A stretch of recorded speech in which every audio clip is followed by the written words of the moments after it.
Today, we dissect the chilling case of Cooper Harris, a 22-month-old boy who died in a hot SUV. Join us as we weave together the evidence, legal battles, and key testimonies. This is Hold My Sweet Tea.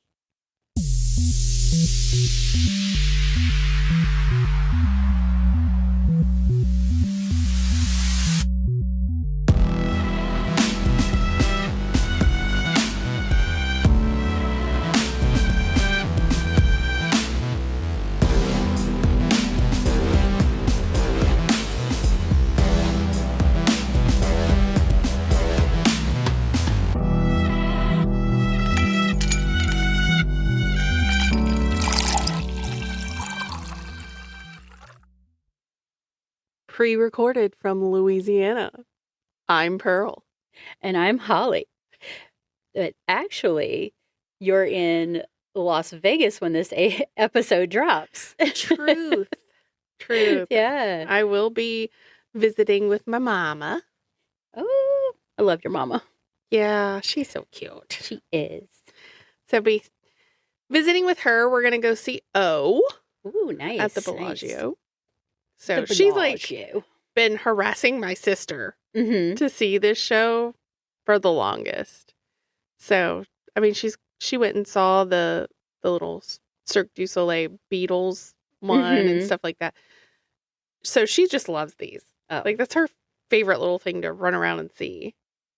Although she also likes concerts. And Disney. And Disney. She loves her some Disney. She's a fun mama. Yeah. She likes all the fun stuff. Well, that's cool. I hope when this episode drops, you were having lots and lots of fun in Vegas. Yeah, we're supposed to go bowling, too. She wants to go bowling. But she tells me only 2 games because she's old and her arm hurts and she gets tired.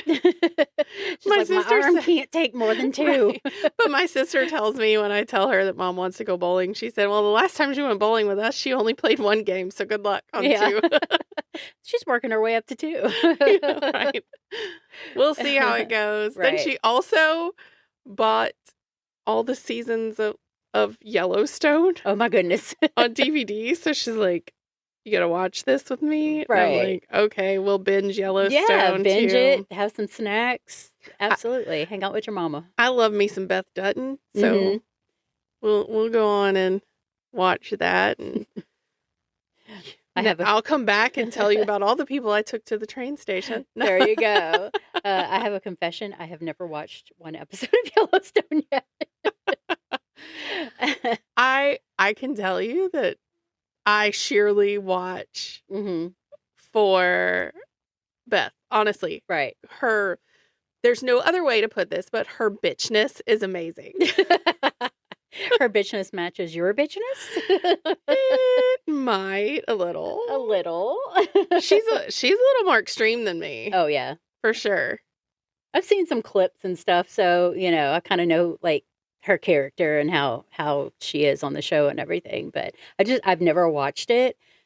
I'm a creature of habit, so I have my comfort shows. Yeah. And when I need to binge or do something, I will put on one of my comfort shows. It's about that time of the year where I start rewatching every episode of Charmed.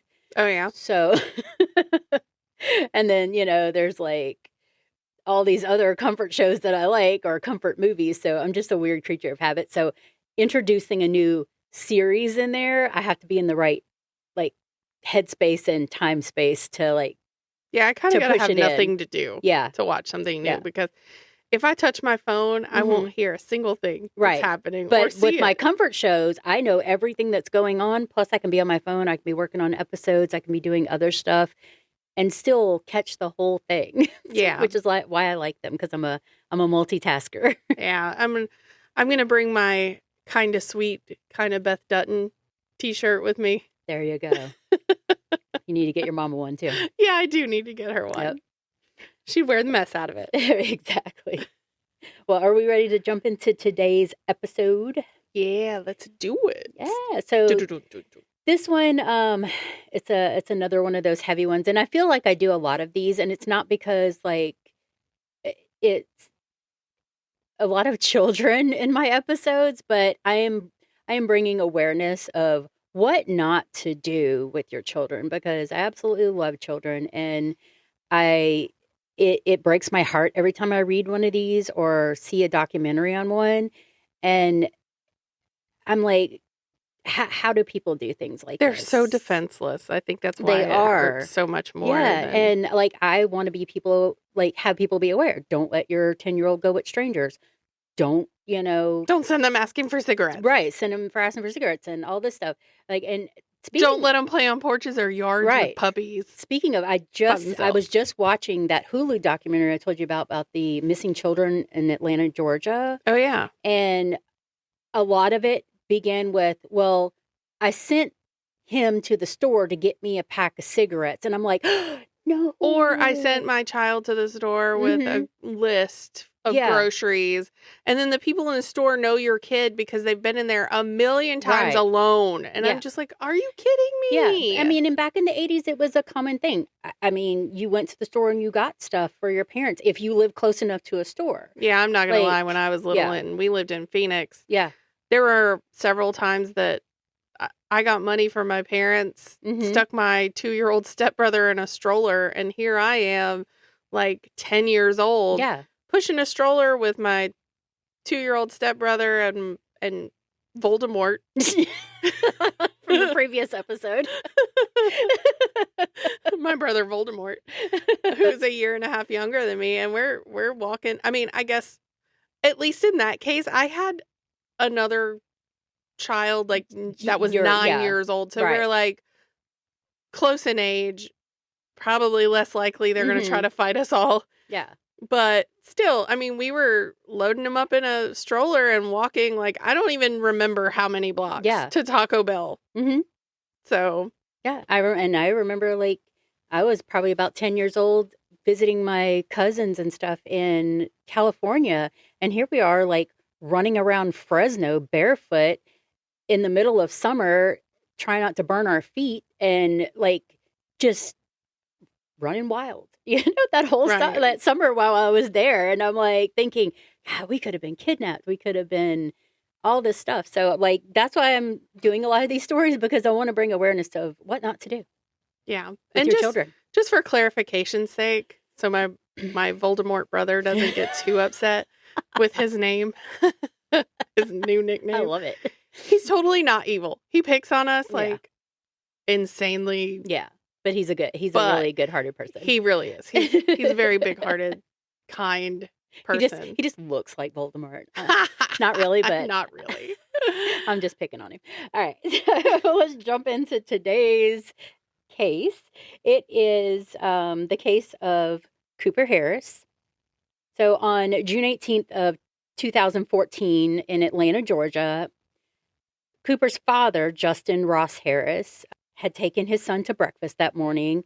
It was a common practice, like Justin would usually drop Cooper off at daycare, and then he would go to like Chick-fil-A or something and then head on over to his corporate job, which was at the Home Depot, like corporate offices in Atlanta. Okay. So he was one of the programmers over there and stuff. So that was kind of his normal thing. So did he normally drop him off before breakfast? But yes. Today he's... Yeah, so today they actually stopped at Chick-fil-A and ate breakfast. So him and Cooper stopped there. Together. Yeah, gotcha. Together. Which was one of his excuses later on of it threw off his whole normal routine. Okay. So, they ate breakfast. He gave Cooper a kiss, put him in his car seat.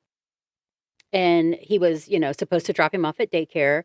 But that morning, Justin drove, like, straight to work.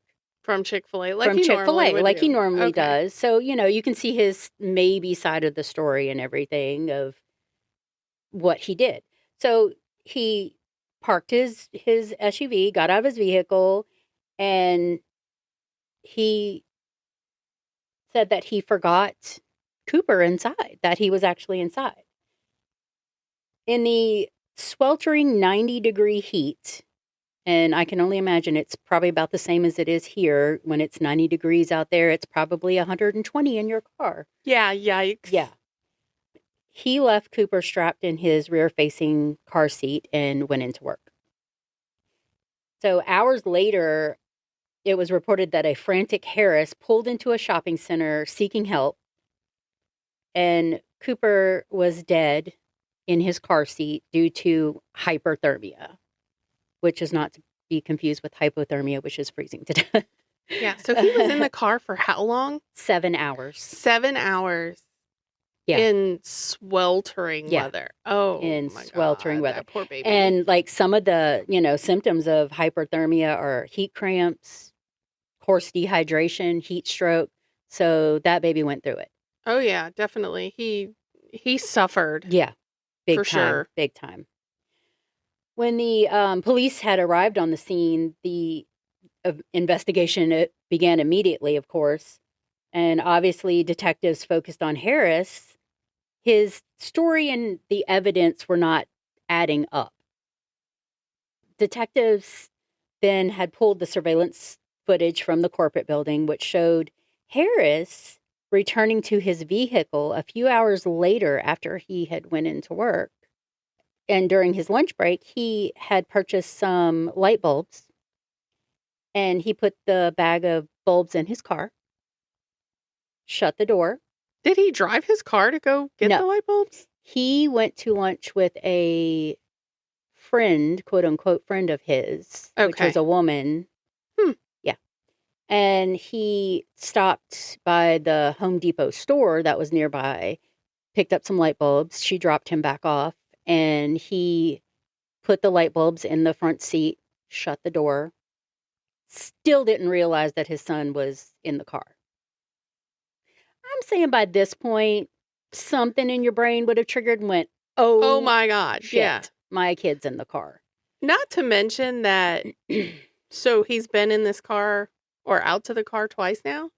Well, no, he's been to it once. So he left the car, went into work, went to lunch with his friend. Gotcha. Got the light bulbs, got dropped off. So that was where it was like a couple hours later. Right. Like lunchtime. So if he got to work at like 8, so 4 hours maybe later, 3 or 4 hours maybe later, something like that. So you have to wonder if the baby was already dead at that point because he's not making noise. Right. He's not making any noise. So he was probably like already gone at that point because it was midday, like noon, and it starts getting really, really hot. Yeah.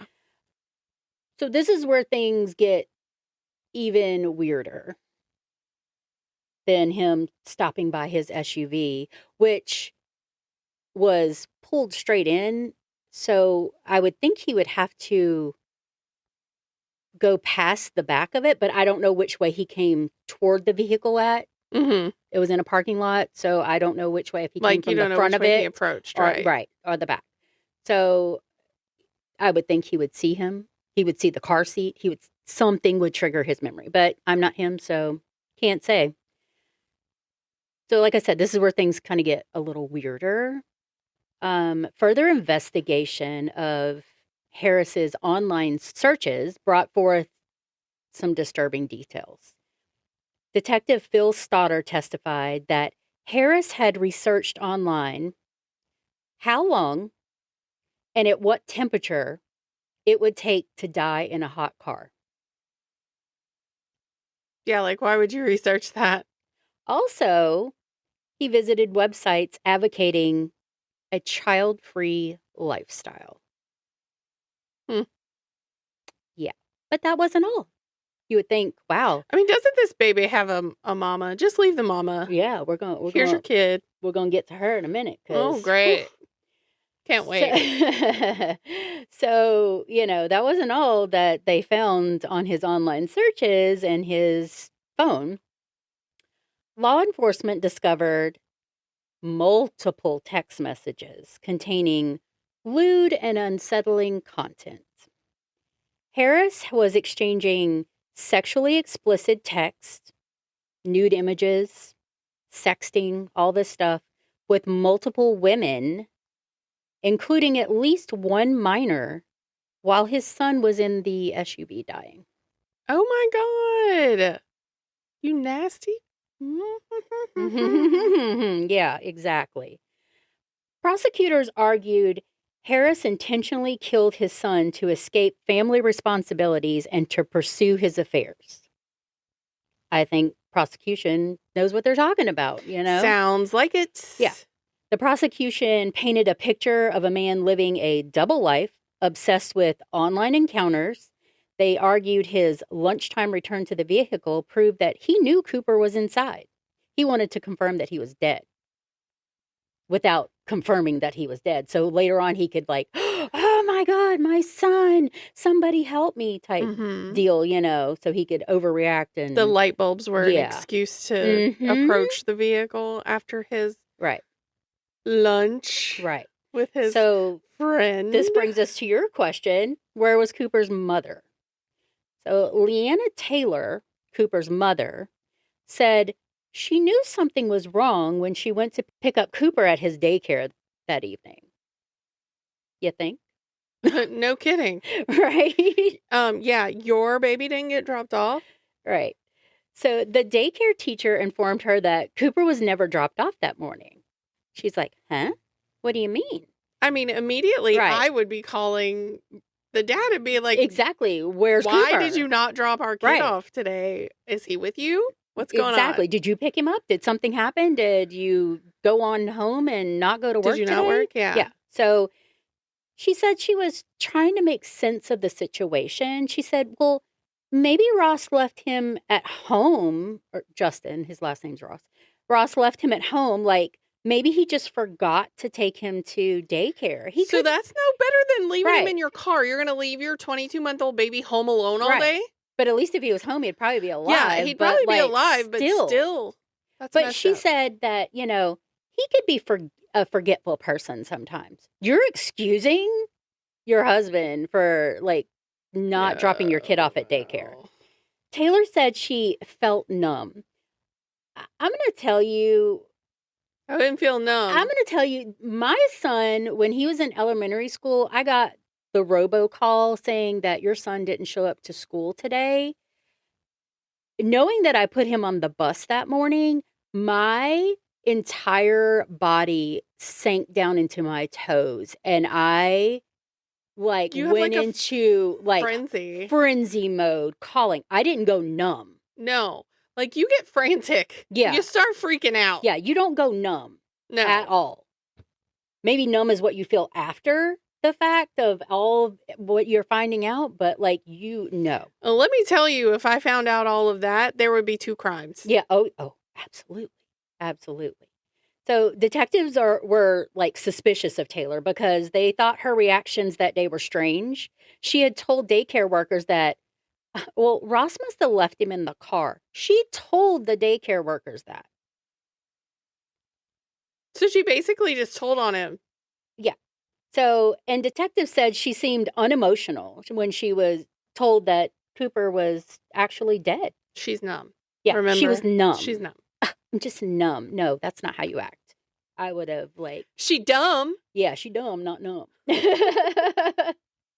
Even more suspicious, the police said that while Harris was awaiting questioning at the station, Taylor was actually recorded asking him, did you say too much?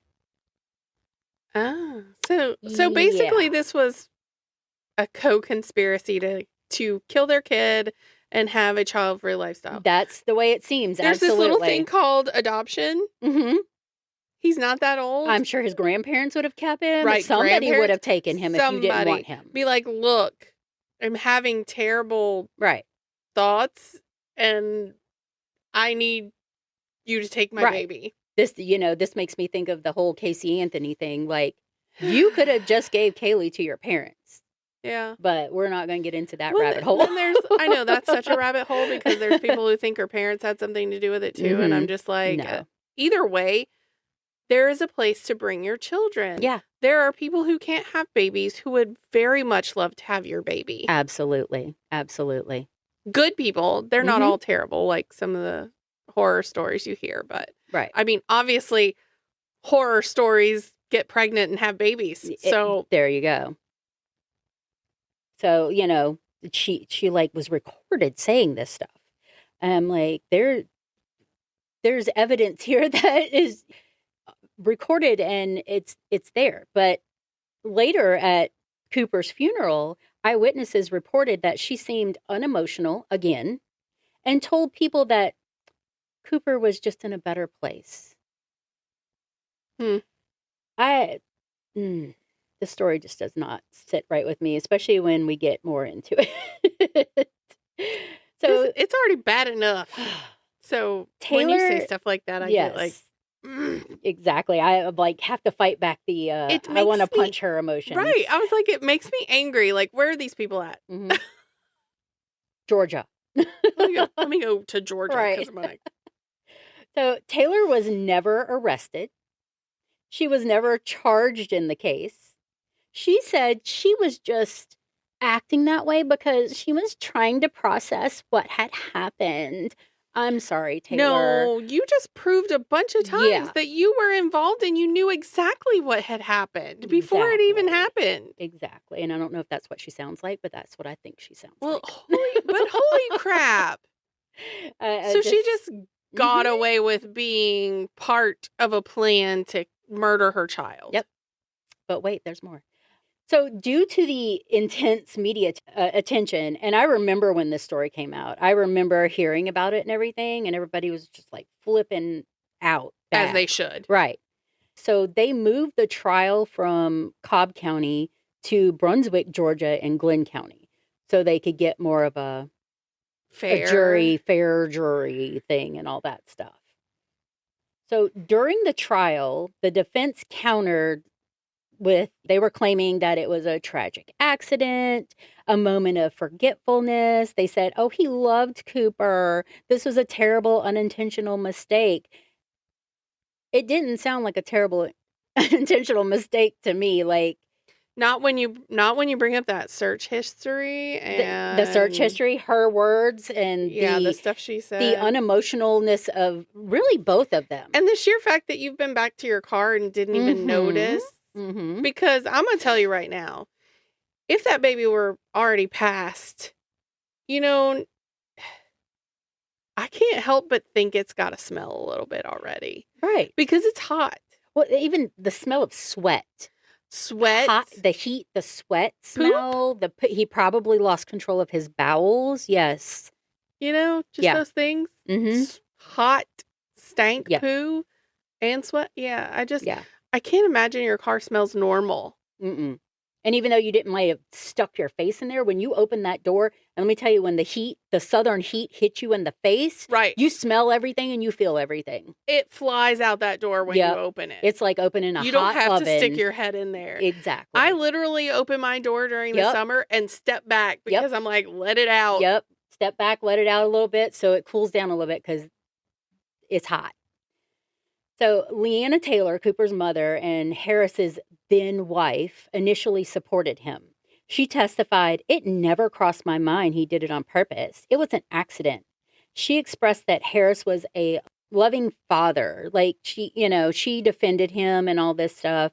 And she said that she was aware of Harris's infidelity and porn addiction, but denied he intentionally tried to harm Cooper. So you were aware that he had been sexting women and a minor. Yeah. Sending lewd photographs, having a porn addiction and all that stuff. You were aware of this, like 100%. But you were okay with that. Well, she was obviously aware and okay with his plan to kill their kid, too. Mm-hmm. Assistant DA Chuck Boring told 2020 in an interview, "This wasn't just an affair type of thing. It was an obsession, persuasive acts, constantly on the internet and meeting up with women. I think he was just having less and less time with the family to be able to do as much as he wanted and live the life he wanted. So he wanted to go out the childless life, the wifeless life." And I'm telling you, like, when you look at this man, there is nothing appealing about him.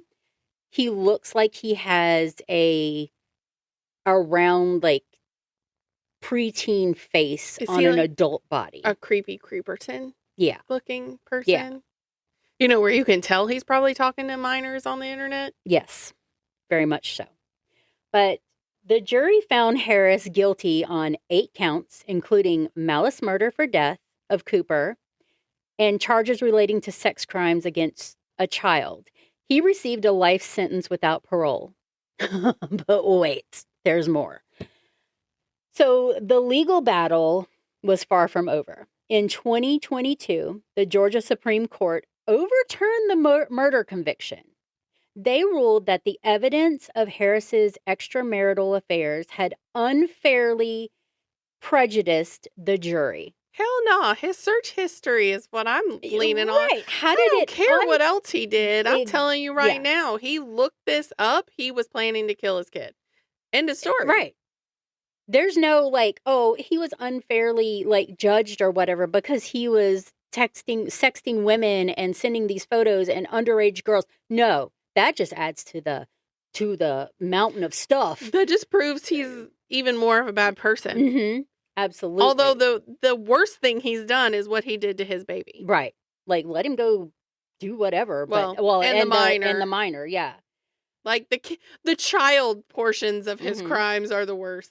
Yeah.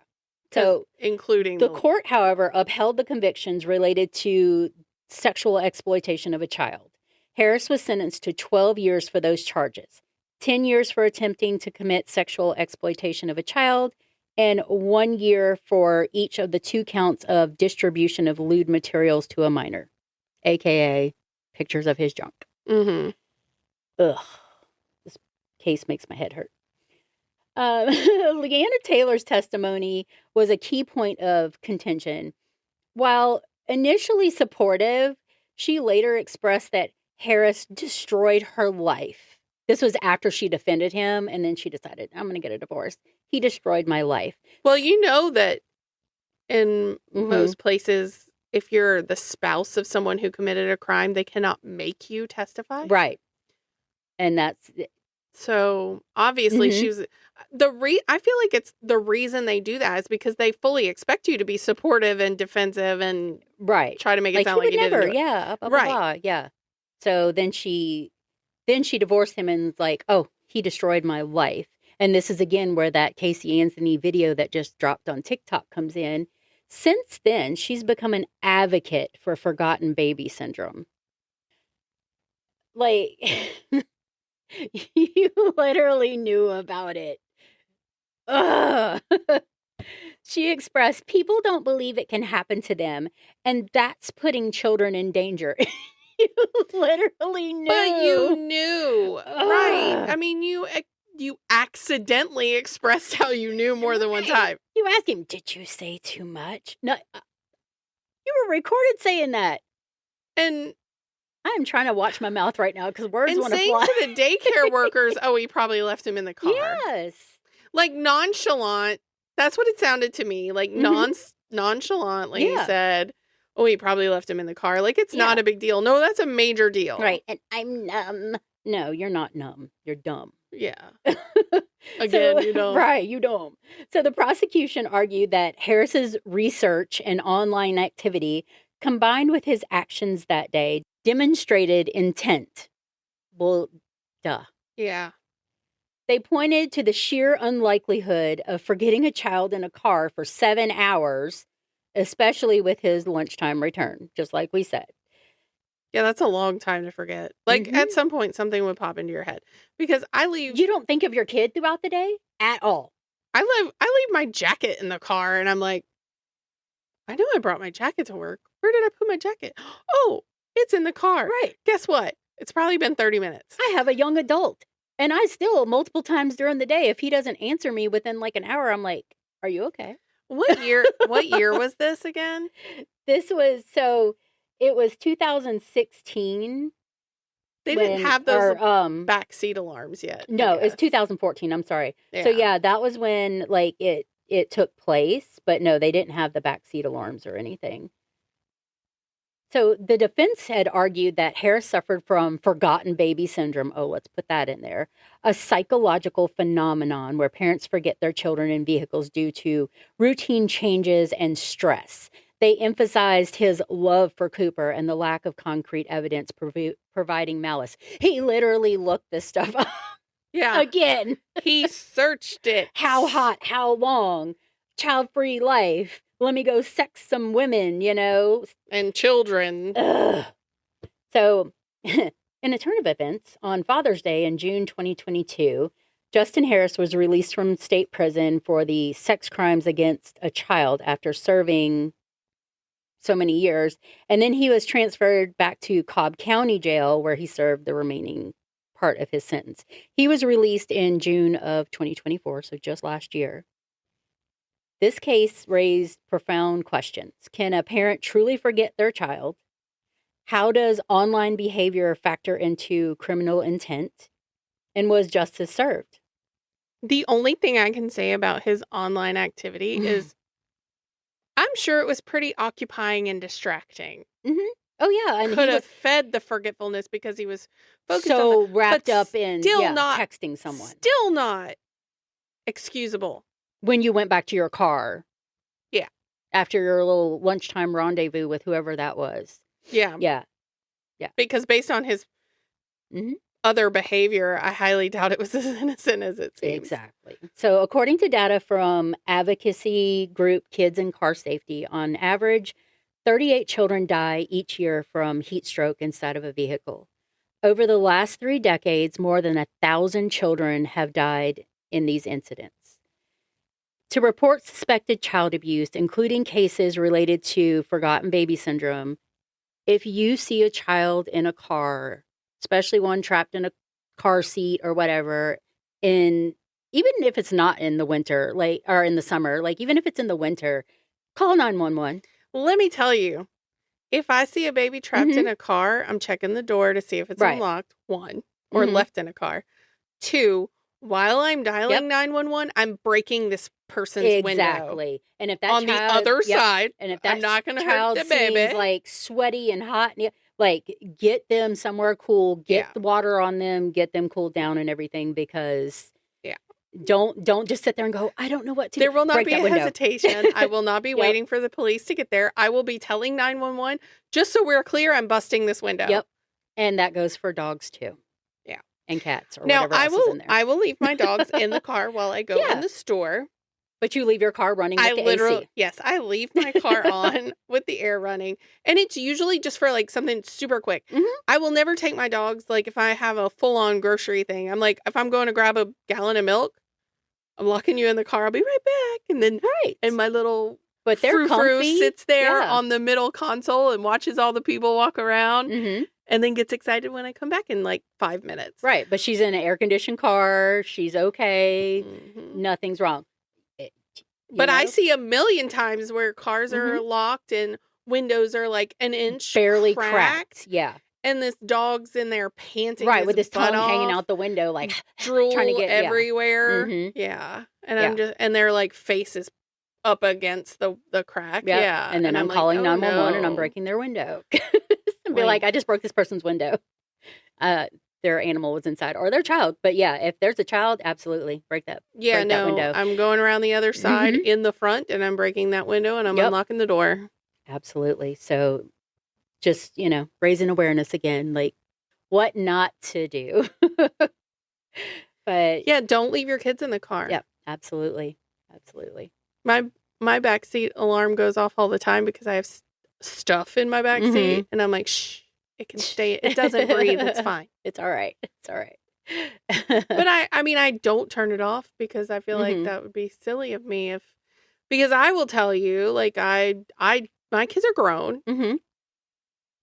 Yeah. I don't typically ride around with anybody in my car, but in the off chance that I do, I want to make sure I don't forget they're back there because my routine, I still wouldn't forget them. Oh my God. And, I have slight OCD tendencies of where I, before the car I have now, it was all manual.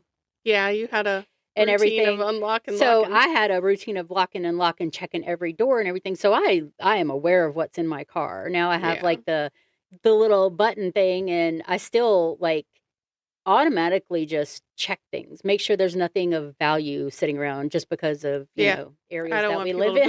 I don't want people to break into my car. Right. So I just do it and then lock my door, but you can't really get my car because I have the key fob, but that's just so frustrating. I'm still more aware. I'm like a really aware person anyway. Yeah. But it gives me a gross feeling in my gut when like a child or an animal that cannot defend itself is lost to something stupid. Yeah. And then there's... And it's not even my kid, and it hurts. Actual evidence with big neon arrows pointing to it going, they did it, they co-conspired it, they knew, they planned this, and then they both got off scot-free with it. Basically. And if it wasn't for the fact that he had been texting and sending pictures to a minor, he probably wouldn't even have served hardly any jail time after they overturned that conviction. Right, that's what I was going to say. He would have only served the part where he was in there until they overturned it. Because he only served 10 years. Like, it was 10 years from 2014 to 2024. Ugh. 10 years. That was it. So, and she didn't serve anything, and now she's like... an advocate. Yeah. An advocate, my butt. Mm-hmm. You're I got away with it, Yeah, and I need some attention. Yeah. Yep. Let me try to make myself look better by doing all this stuff. And you really don't. You don't look any better. Not at all. You just look like a person who's frantically trying to cover their mistake with something good. And let me go back to the Casey Anthony thing one more time, because I watched a clip with Nancy Grace and she made a point, and I normally I listen to some her. She's very strong opinionated. Yes. But also she said there is in no way that she has been studying law. The only law that she's been in was court cases that she has been going through because she killed her child. Right. So she hasn't been studying law. She is not a lawyer. She is not anything to do with that. Paralegal. She thinks that she knows now because she's been to court so much. So she thinks she's like some kind of advocate now. No. But I just wanted to throw that out there because she infuriates me. Yeah. She infuriates most people. Yeah, and so does this. Yeah, it does. It does. But that was, my case today. And don't leave your kid in a car. Don't leave anything in a car. Living, breathing thing. I don't even leave my tablet in the car because I don't want it ruined. Right, I don't want it to. I don't want it to get overheated. No, I'll be like, oh shoot, I have my tablet with me. Let me throw it in my purse and I'll take everything into the store with me. Yeah, because it's hot. Especially down here in the South, things will malfunction and melt. Yeah. You have no idea how many times, like in the DJ business, where we've had something outside, some event outside, and literally we bring fans to blow on ourselves. But we end up blowing them on our equipment because they get so hot that they'll just shut down. Yeah. Yep. It happens. It's gross. But yeah. We appreciate you listening. Feel like the rest of us have had our day ruined by Holly. No, I'm just kidding. Again. Now I'm going to be sad all day. I'm sorry. I'll do a lighter one next time, I promise. But we appreciate you joining us on Hold My Sweet Tea. All sources used to create this episode can be found in the show notes. The music for our episodes is created by Patty Salzetta. We love you, Patty Cakes. If you enjoyed this episode, despite the fact that it was heart-wrenchingly sad, please subscribe and leave us a review. You can follow us on social media. We're everywhere. And we are on all the listening platforms for your podcast getting. If you don't know where to listen to one, you can visit our website at holdmysweettea.com, and it has a whole list, so pick a place. If you have a case that you would like to hear covered, a ghost story, a cool piece of Southern folklore, please email us at steeped@holdmysweettea.com. Yes, just communicate with us. Tell us some stuff. We would love to hear from you. And, even though I make Pearl sick every time I do a case, either nauseous or sad, just keep listening. Keep going. I promise it'll be a lighter one next time. It's okay. Hold My Sweet Tea is a Drunken Bee production. Bzz. And we hope you stay safe out there. And just because we're dipping doesn't mean you can't keep sipping. Bye. Bye.